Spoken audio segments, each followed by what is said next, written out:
Assalamualaikum warahmatullahi wabarakatuh. Perkenalkan, nama saya Aprila Divitiar Almasinta, nomor absen 8, kelas 10 RPLB. Nah, di sini saya akan membaca teks biografi tentang salah satu tokoh pahlawan Indonesia, yaitu Tuanku Imam Bonjol. Nah, jangan lupa simak sampai akhir ya.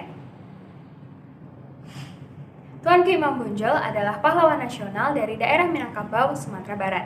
Tuanku Imam Bonjol adalah seorang ulama, pemimpin, dan pejuang yang turut berperang melawan Belanda. Tuanku Imam Bonjol merupakan seorang tokoh penting dalam Perang Padri, yaitu perang besar yang melibatkan kaum Padri yang berasal dari kalangan ulama dan masyarakat adat yang berasal dari masyarakat kerajaan Pagaruyo.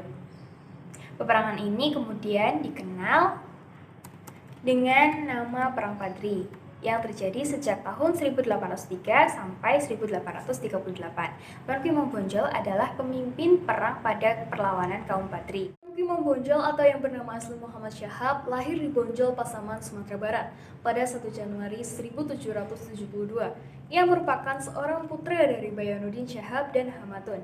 Ayahnya merupakan seorang alim ulama yang berasal dari Sungai Rimba. Saat tumbuh dewasa, Bonjol telah mempelajari ilmu Islam dari ayahnya.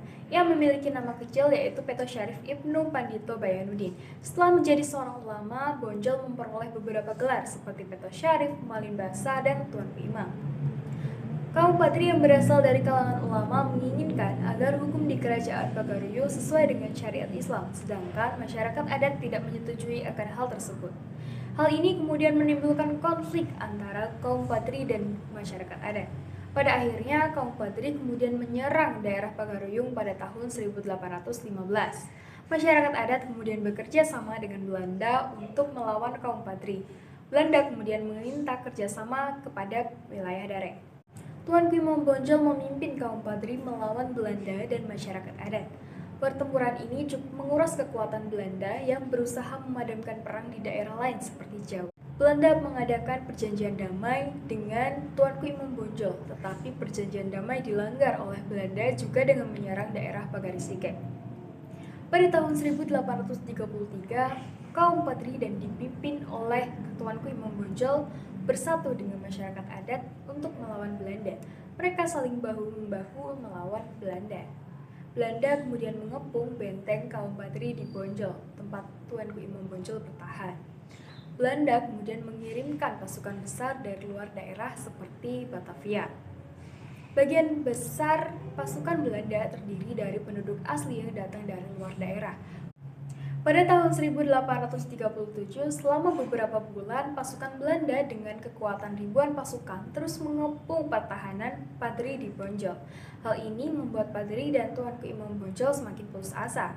Pengepungan ini membuat pria kelahiran Bonjol 1772 ini menyerah pada Oktober 1837. Tuanku Imam Bonjol kemudian ditangkap dan diasingkan di Cianjur, Jawa Barat. Setelah itu dibawa ke Ambon dan diasingkan ke Minahasa, Sulawesi Utara.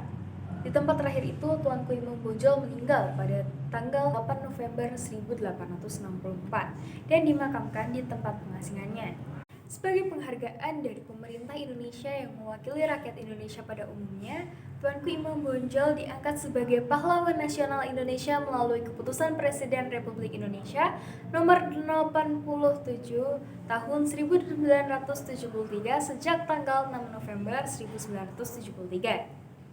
Selain itu, nama Tuanku Imam Bonjol juga hadir di ruang publik bangsa sebagai nama jalan, nama universitas, nama stadion, bahkan pada lembaran uang Rp5.000 keluaran Bank Indonesia 6 November 2001. Sekian dari saya, wabillahi taufiq wal hidayah. Wassalamualaikum warahmatullahi wabarakatuh.